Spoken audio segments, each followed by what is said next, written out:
My best friend and I traveled into a book together to complete missions. She, being resourceful, took on the role of an advisor to the fallen general's son. I, with all my brute strength, became the bodyguard for a frail, impoverished scholar. In 5 years, the fallen orphan became a great general, and the scholar in white robes rose to lead the censorate. Then they brought the female lead's entire family, who had once caused their own family to be ruined and scattered, back to the capital.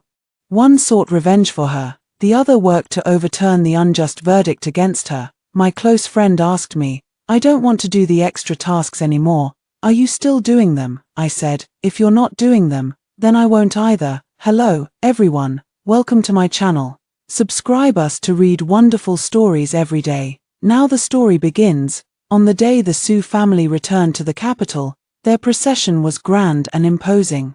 Gem-studded tassels hung from the 4 corners of the carriage canopy, and the side windows were adorned with gilded carvings.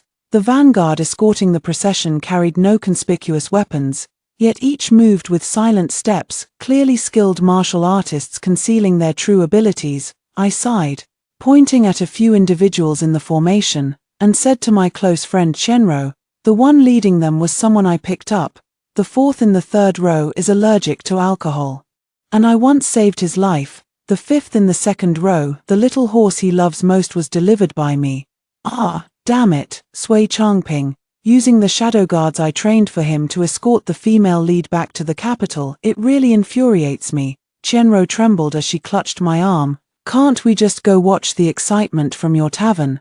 Why did you have to drag me up this tree? I'm afraid of heights." The innkeeper said Sui Changping took all my stored wine to the Sioux residents for their banquet. I got so angry I stormed out. "Hey, holy crap, isn't that your Lu Jingyi over there?" The youngest great general since the dynasty's founding was riding a tall horse, bringing up the rear of the procession. The god of slaughter, who emerged from the blood-soaked battlefield, was now gazing tenderly at the woman peeking out from the carriage ahead.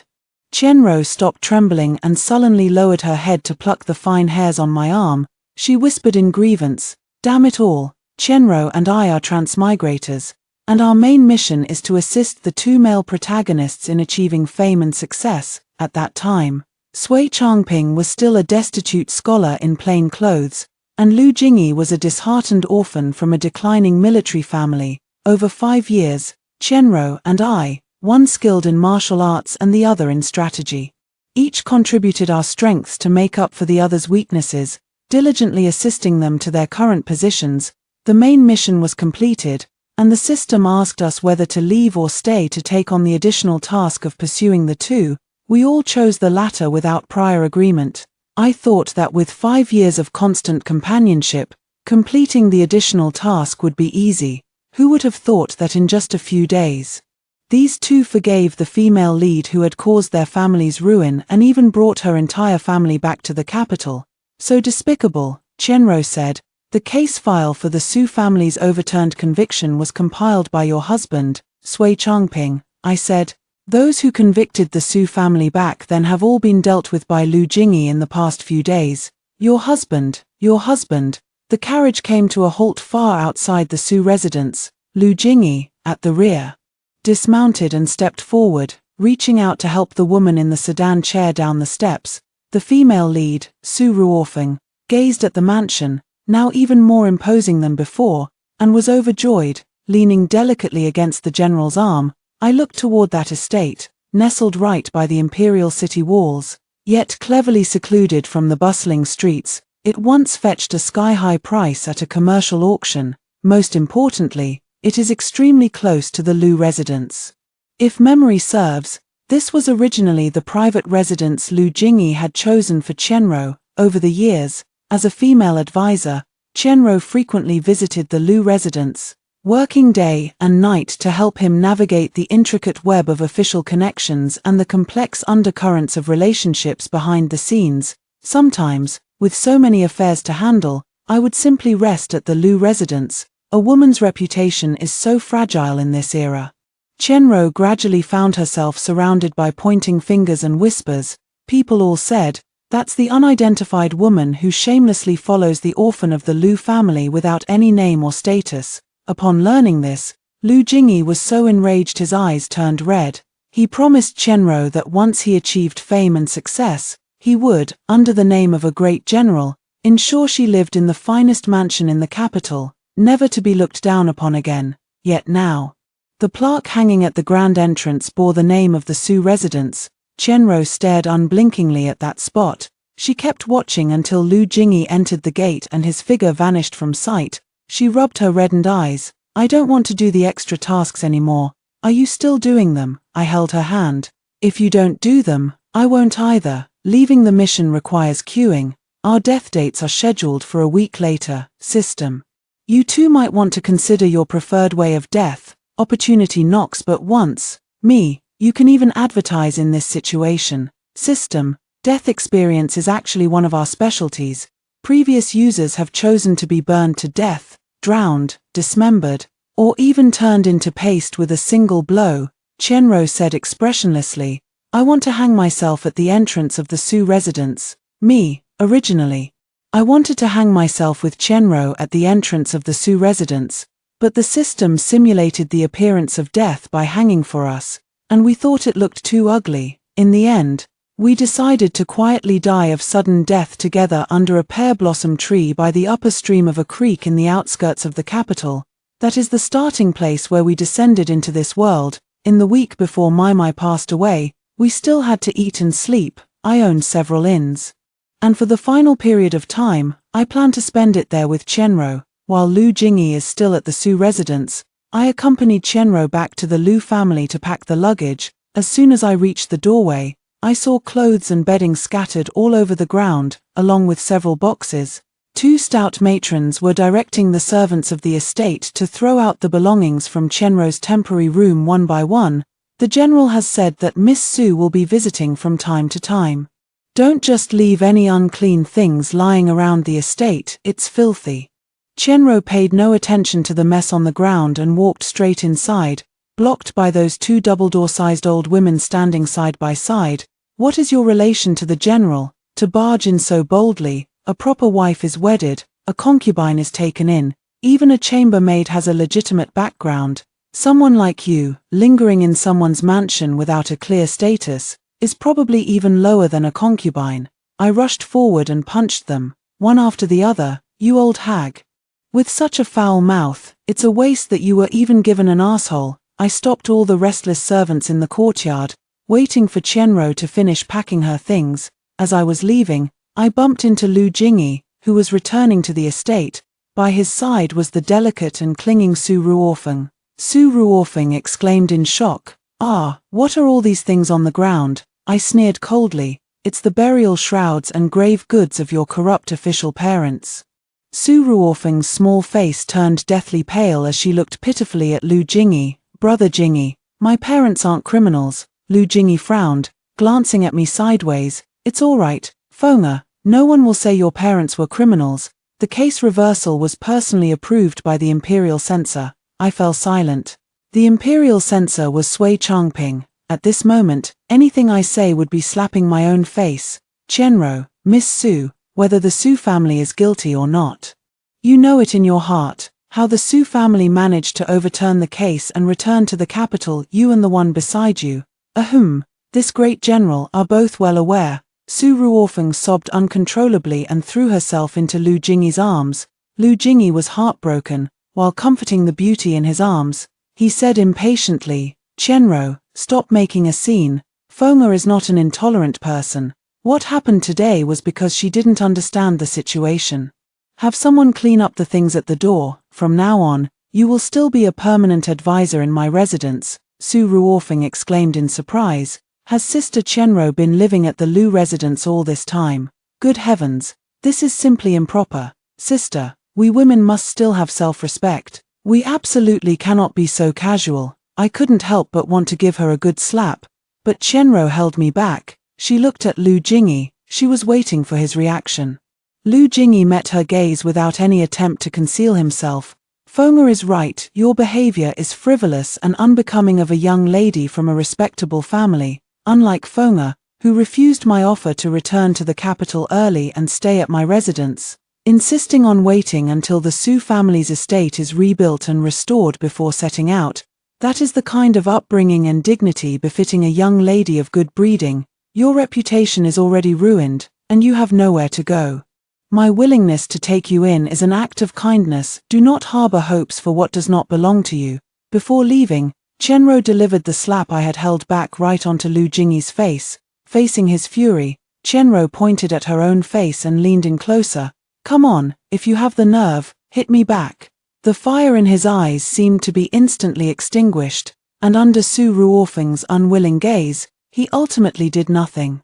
We left the Lu residence without picking up a single thing from the ground. I noticed among them a gaudy hairpin, adorned with a chaotic array of gold, silver, and jewels, tacky and vulgar. That was the first time Lu Jingyi returned victorious from battle, received his reward, and bought the most expensive piece of jewelry from the silver shop. It was meant for Chenro. Chenro thought it was ugly and refused to wear it, even scolding him for spending money recklessly as soon as he had some.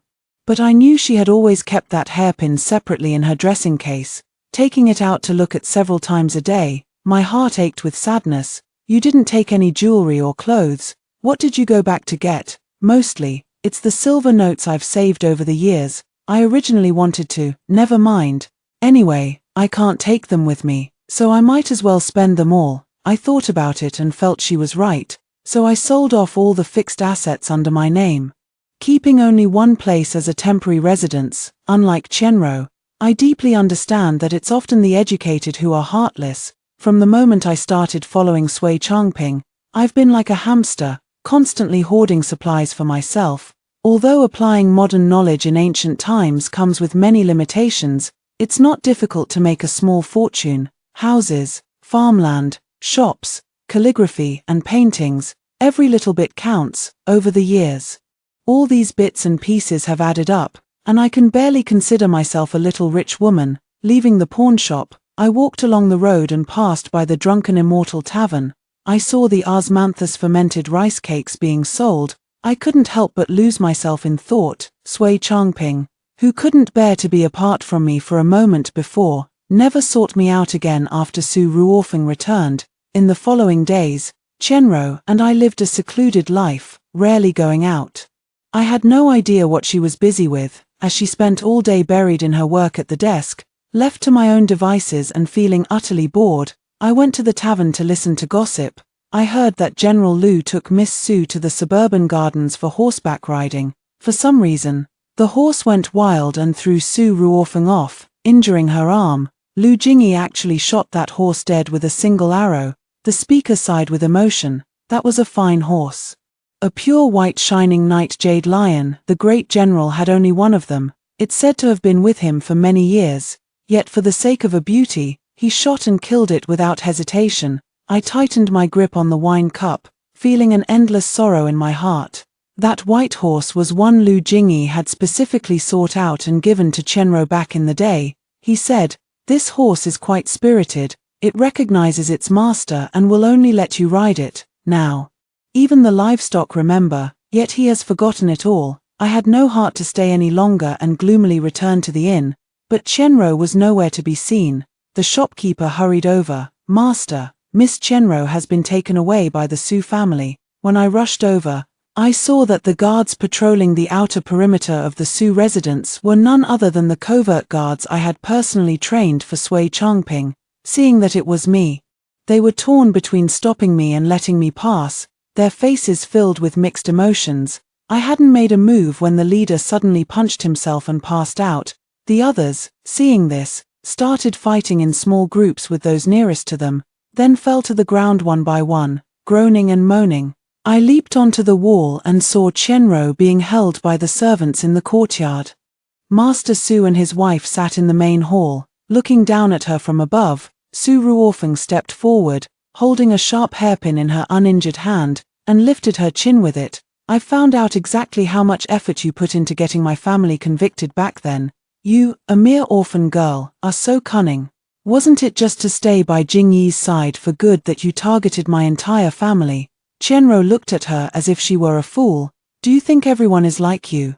With nothing but love and romance on their mind, The war on the front lines is at a stalemate, the national treasury is strained, and military provisions can't keep up. I just randomly picked a few corrupt officials to confiscate their assets. Who knew which basket the Su family egg was in? Su Ruofeng let out a scornful laugh. In the end, it's all for Lu Jingyi's sake. Since you care so much about him, why don't you guess if I kill you right here, will he blame me? Qianruo's face suddenly changed. The scheduled time of death had not yet arrived. Dying suddenly while waiting in line to depart would likely prevent a smooth return to the original world. The system screamed in her mind, cut in line, I'll help her cut in line.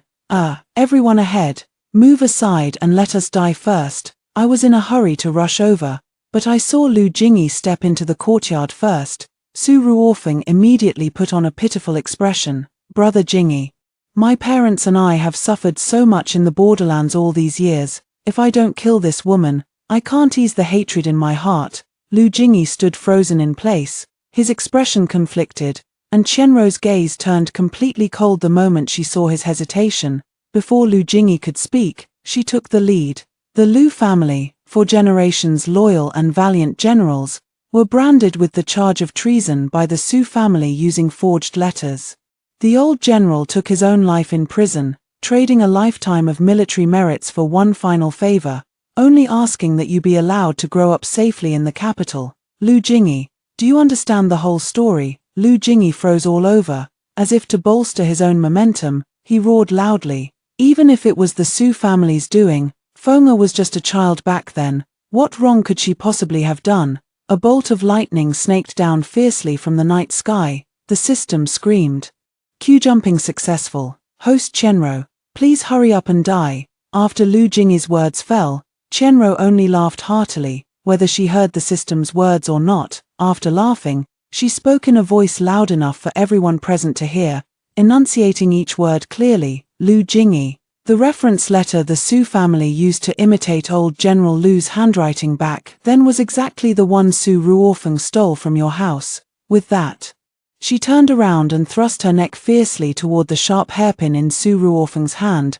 That night, the Su residence was thrown into complete chaos. Su Ruofeng screamed and let go.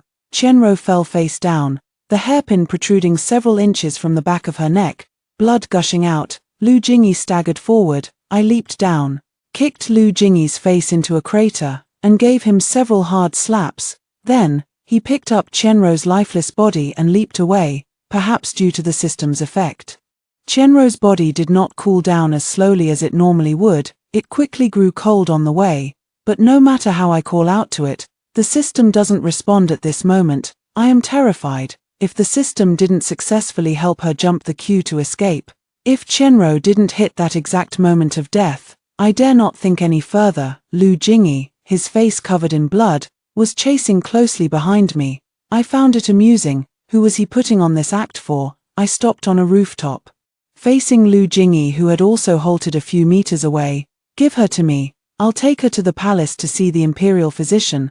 I'll find a miracle doctor among the people. It hasn't been long. She can still be saved. She can still be saved. I jiggled the body in my arms and laughed. Save what? It's almost stiff as a baguette. I looked at Lu Jingyi, my voice dripping with malice. General Lu, do you remember how your mother's jade pendant was recovered? His face turned pale.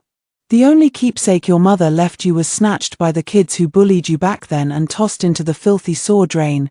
It was Qianruo who went down into that dark, grimy waterway herself, searching back and forth for a full day and night to retrieve it for you. She even got bitten by a rat, caught an infectious disease, and ran a high fever for over half a month because of it. She didn't want me to tell you, but back then you still had a conscience. You figured it out on your own. I remember what you said back then. You said you would never let Qianruo suffer any harm again. Do you know how big the rats in the gutters are? I've seen them, bigger than your face. After that, Qianruo became terrified of sharp objects. Guess how she felt just now when she bumped into the hairpin in Su Ruofeng's hand in front of you. Lu Jingyi looked like he had been dead for a while. I just felt disgusted looking at it. Oh right. And those kids who bullied you were also sent by Su Ruofeng. With that, I turned and left. This time, Lu Jingyi did not follow me. I returned to the inn and placed Qianruo on her bed. The body of the deceased system didn't seem like it would start stinking anytime soon, probably because we were bound together in this transmigration. Since I hadn't left, she wouldn't disappear for the time being. I'll just leave her here for now. If it starts to smell, I'll deal with that when it happens. There are still 3 days left until my scheduled death date, and I want to ask the system for help to cut in line again. But after Chenro's death, I could no longer contact the system. Over the past 3 days, I heard an unexpected piece of news. Some court officials who had always been at odds with Lu Jingyi somehow obtained evidence that the Su family had falsely accused General Lu of treason and colluding with the enemy. Further investigation revealed that it was actually the Su family who had been secretly collaborating with foreign enemies, leading to the fall of the crucial border town. In addition, there were many outrageous actions by the Su family, who had for years exploited the people's wealth and treated the official circles as their own backyard. Court officials submitted memorials one after another, and for a time, the Su family became a public enemy. It was at this time that Sui Changping came to me. Ji Dao, Ruofeng is in danger recently. I need you to protect her. I was happily munching on a box of osmanthus-flavored fermented rice cakes and snorted at his words. What a niche kind of dog barking. Ji Dao, Lord Censor, none of the charges against the Su family were unjust. When you falsified the case files to exonerate them, did you ever think about the officials and commoners who were ruined because of the Su family? Sui Changping fell silent for a moment before letting out a soft bark. Times have changed. The 2 elders of the Su family are old now and have suffered years of exile. Isn't that enough? Wouldn't it be better to forgive them? And what about your mother? Your mother was insulted and killed by a drunken servant of the Su family back then, all because Su Ruofeng said he liked the wooden toys made by that servant. A human life was just brushed aside like that. I tilted my head. You're not going to say that Su Ruofeng was still young and didn't know any better back then, are you? He closed his mouth, hesitating to speak. Don't make me laugh. I picked up a piece of fermented rice cake and handed it to him. Want some? Ji Dao, now is not the time to talk about these things. Don't forget. Your identity is merely my guard. I order you now to protect Ruofeng. Obey the command. I sighed. It seems he has completely forgotten that when I killed for the first time. I was also afraid. At that time, Sui Changping was just beginning to make a name for himself, having taken over the official career of a local official's son. Seeing that he was alone, the official casually hired a rogue assassin to take his life. That night was the first time I felt the fleeting nature of life. I didn't say anything, but Sui Changping sensed my unease, so he spent several days and nights tirelessly copying books for others, and in those financially strained times, he still managed to go to the best local restaurant to buy me a box of osmanthus-flavored fermented rice cake. He said, eating something sweet will lift your mood, but it's been a long time since he remembered to buy me fermented rice cake. If he doesn't buy it, then so be it. I put down the pastry in my hand, the surging sensation already rising to my throat. The familiar crackling sound of the system finally rang out after a long absence. I spat out a mouthful of blood and saw his expression suddenly turn horrified. A sharp pain twisted in my stomach, and I couldn't help but frown. Did Chenro feel such real pain before she left? Ah, so in the end, the 2 of us still died in such an ugly way. If I had known earlier, I might as well have hanged myself at the Su family's gate. Before my vision completely darkened, I saw Sui Changping rushing over, his mouth opening and closing, not knowing what he was barking about again. I think. How pathetic. Consciousness returned, and the familiar smell of disinfectant hit me. I opened my eyes and saw the hospital ceiling. I slowly propped myself up with my hands and then tried to kick the blanket. The blanket moved. I moved my legs back and forth. Emotions surged forth. Yet I didn't know how to release them. Ji Dao is a renowned martial arts master in the book. But Zhu Ji Dao is an unfortunate soul who became paraplegic from the waist down due to a car accident. The nurses had all gone for lunch. I leaned against the wall and made my way to another single room on the same floor. Qian Ru was staring blankly at the ceiling. I clapped my hands heavily twice, and she was startled. Damn, what are you doing? On the medical chart at the foot of her bed, it read, Lin Qianro, early onset Alzheimer's. I didn't say anything. Just sat down and picked up an apple to peel. After a while, she said, Who are you? My heart sank, and I looked up abruptly.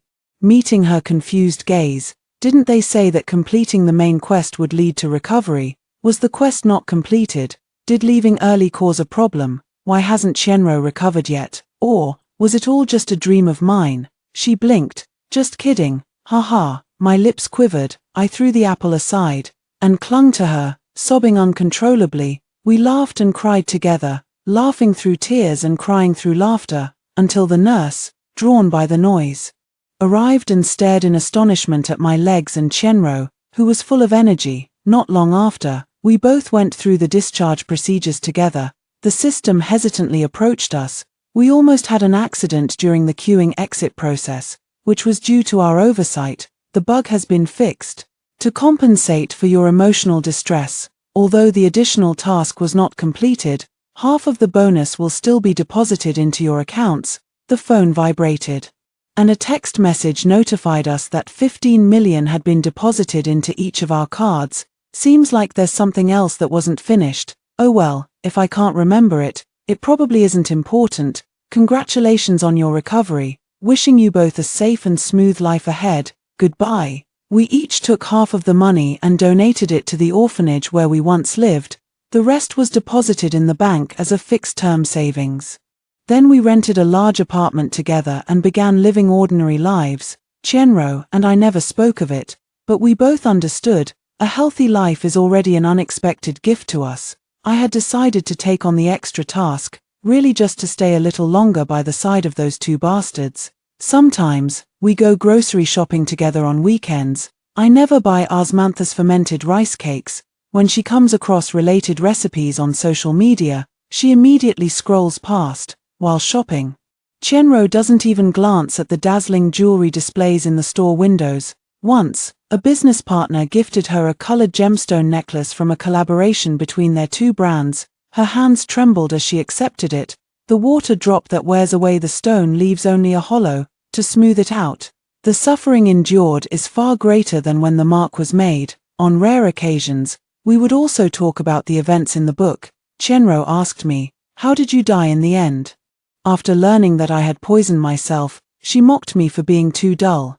Yes, how could I compare to you? The Su family being nailed back to the pillar of shame, that was your doing, wasn't it? She looked triumphant. I knew it. She had her own place to stay outside. So why would she keep the silver notes at the Lu residence? That trip back was clearly to take advantage of the chaos and steal the evidence Lu Jingyi had gathered to eliminate the Su family's political enemies. Not like me. I just can't do anything that requires deep foresight. During the 3 days Shenro died in the book's world, I went to the saw where she once searched for Lu Jingyi's jade pendant and caught a whole nest of rats, then released a cageful each into the Sui, Lu, and Su residences. The meals at a wealthy household must be quite good, right? Brother, how? I'm such a good person. Shenro asked. What happened to our bodies? I said, I don't know. The system probably took care of it. It's really amazing. Though, I kept your body by my side for 3 days, and aside from stiffening up a bit at first, it was just like you were asleep later on. Shenro was taken aback. In the few seconds of silence between us, the system's crackling voice sounded once again. System, oh no. The body wasn't retrieved. The male lead of the small world is forcibly recalling the two of you, me, Shenro. Consciousness was being pulled apart, and I was so fortunate to hear Shenro cursing furiously. Idiot, big idiot. Your crappy system is a goddamn super big idiot. System, wah. When I returned to Jitao's body, my hands and feet went numb for a moment, and I missed the chance to strike first. Shenro and I lay on an open patch of ground, surrounded by intricate arrays drawn in cinnabar. A faint scent of human blood lingered in the air, mixed within the surroundings. Sui Changping and Lu Jingyi stood at the edge of the formation, their expressions grim. A white-haired old Taoist priest, trembling with fear, bowed and saluted the two of them. Sir, the soul from another world has been summoned back. I beg you both not to trouble our temple any further. Please spare this humble priest and my disciples a way to live. Sui Changping neither agreed nor disagreed. He waved his hand, and the hidden guards by his side, receiving the order, escorted the old priest away. Lu Jingyi couldn't wait any longer and stepped into the formation. Walking towards Chenro, he trembled as he held her shoulders, as if handling an incredibly precious piece of porcelain. "You're back, you're finally back. I knew you wouldn't abandon me. In the entire year I was away, I had never been this angry, and I was about to lash out." My skin crawling with goosebumps, Chenro spoke. "Who are you? You look so much like our little Jingy. Are you his older brother?" Everyone present was taken aback at the same moment. I'm familiar with this state of hers. This is exactly how she appears during her Alzheimer's episodes. Chenro continued to exert her influence. "Our Jingy is upset again. He's angry that his martial arts aren't improving. Can you help me go and comfort him?" Lu Jingy held her hand. Looking at her helplessly and at a loss, suddenly, Chenro pulled her hand away and slapped him twice across the face. "No, you're not my Jingy. My Jingy is devoted to our country. How could he possibly shield a traitor who colludes with the enemy? You beast, a heartless, ungrateful scoundrel." Lu Jingy was struck dumb. He instinctively grabbed Chenro's wrist, but the moment he applied force, she cried out in pain, with a slight relaxation of his grip. Chenro pulled her hand free and continued slapping him. Only I knew that when Chenro truly had an episode, she never showed any violent tendencies, no matter how angry she got. Lost in thought, Sui Changping also came to stand before me. I noticed he started breathing heavily after just a few steps. He never had this symptom before. "Ji Dao, I've learned how to make osmanthus fermented rice cake.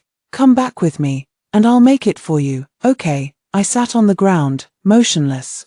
He stepped forward to pull me up, but as soon as he exerted force, he realized my legs couldn't support any weight at all. "Ji Dao," he panicked, pulling me into his arms in a rush to check my leg.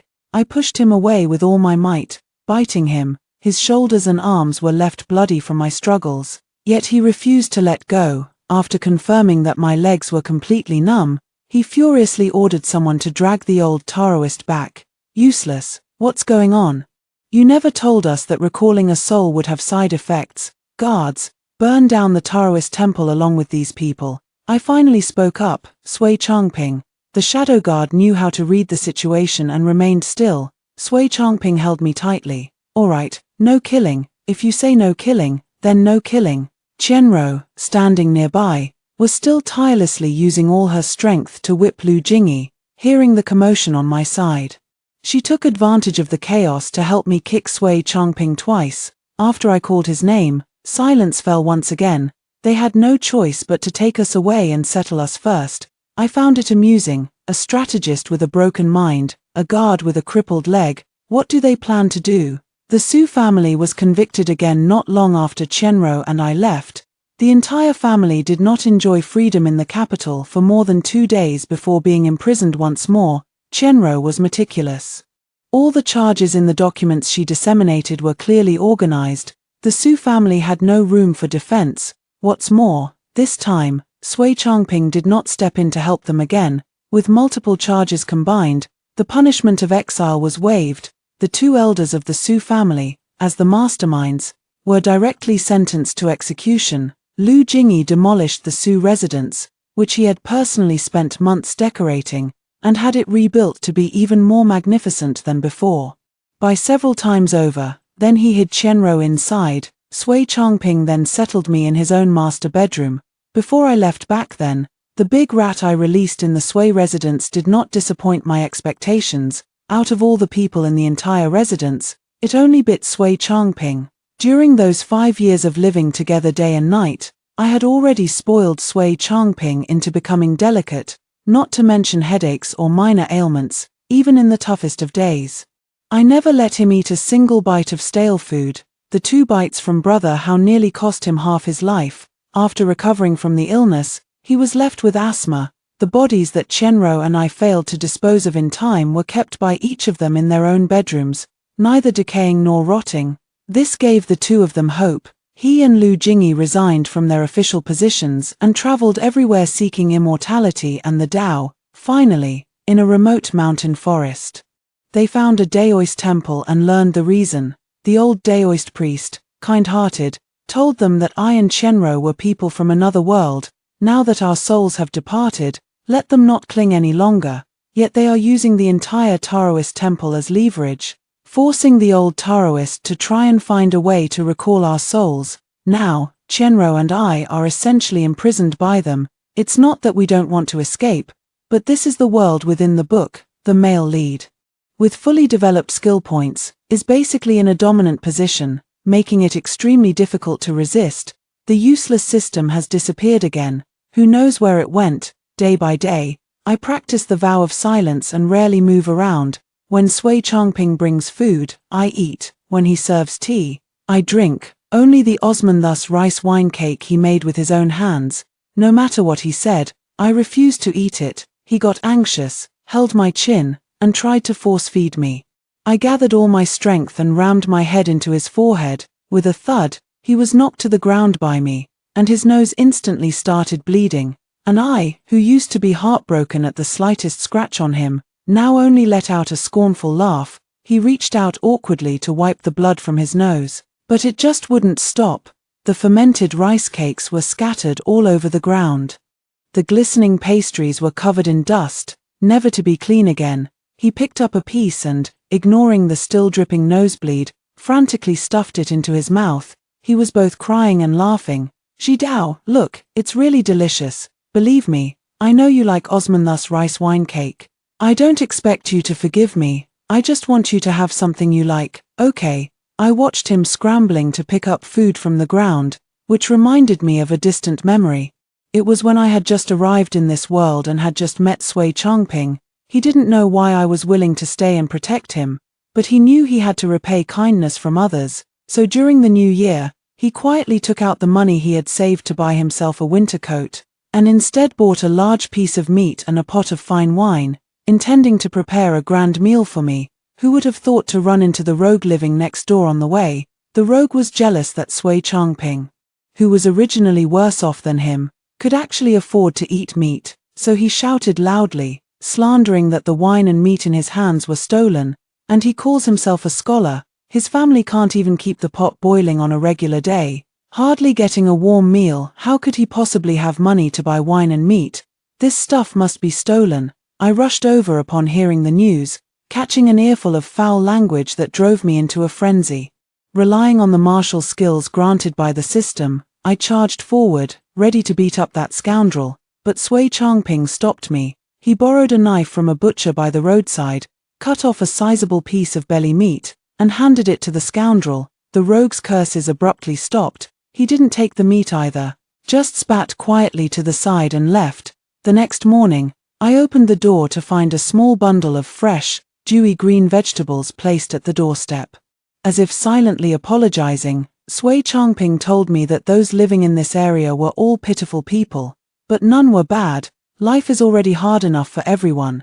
There's no need to make it more difficult for each other. At that moment, his eyes were shining brightly. He said, "If I become an official, I will ensure that all the common people no longer live in hardship, that corrupt officials have nowhere to hide, and that bullying by those in power ceases to exist." Then, he glanced at me somewhat shyly and whispered, "And I'll also make sure that Sister Jidao can always eat whatever she likes."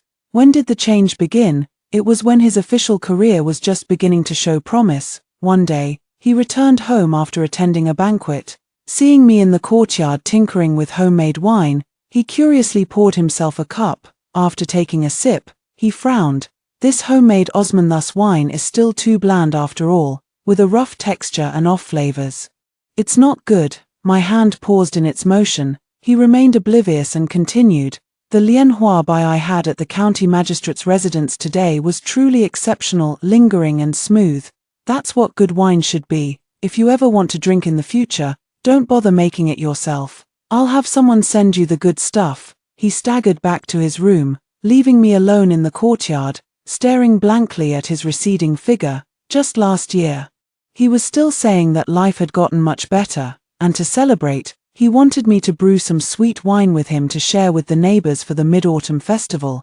It's only been half a year. How could he have forgotten it himself? After that, he forgot more and more things. The first time the leader of the Hidden Guards came to report to me, saying that Sui Changping had started making them trade in human lives, my heart sank as if plunged into the depths of winter. This covert guard was trained by me for Sui Changping. He is the true master of the team, the leader was willing to inform me, and that was only out of regard for our past relationship. Moreover, I knew that even if I refused, Sui Changping at that time was fully capable of finding another shadow guard according to his own will. I can only do my best to navigate through it and protect the lives and property of the innocent, and his attitude towards me has gradually become more and more perfunctory.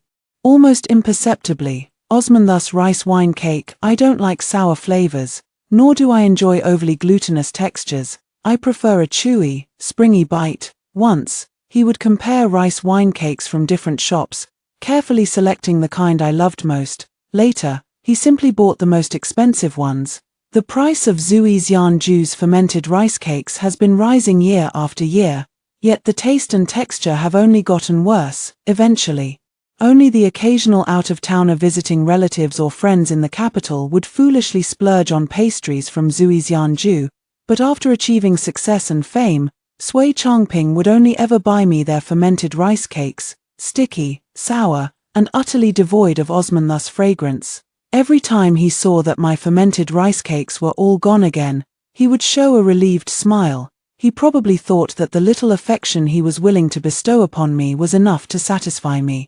If only he had paid a little more attention, he would have noticed, during that time, the big yellow dog at the door, who would eat anything, was always burping with the smell of alcohol. I, Ji Dao, never accept anything that falls short of my standards. Pastries that don't match their price, people who slowly decay, hearts that rot away in silence, I want none of them. After my outburst, I finished every last piece of the osmanthus fermented rice cake that Sui Changping had made by hand. I have to say, the craftsmanship is quite good, but Sui Changping looked even more devastated. Ji Dao, don't be like this. I feel like you really don't care about me at all anymore. Well, that's why they say scholars are clever, their minds are quick, and they can see the heart of the matter. He provided me with good food and drink. I accepted all the kindness he showed me. When he asked for a reaction, I ignored him completely. I just kept tapping the bed to play with the rhythm by myself. He wept, begged, and harmed himself, all like a trapped beast struggle. Occasionally, I spared him a glance, only to find his performance utterly unimpressive. Those who trample on others' sincerity will eventually be trampled upon themselves. One day, he seemed to suddenly remember something. Ji Dao, I'll take you to see something. He ordered his shadow guard to carry me in his arms, and we boarded the carriage, heading all the way to the suburban villa.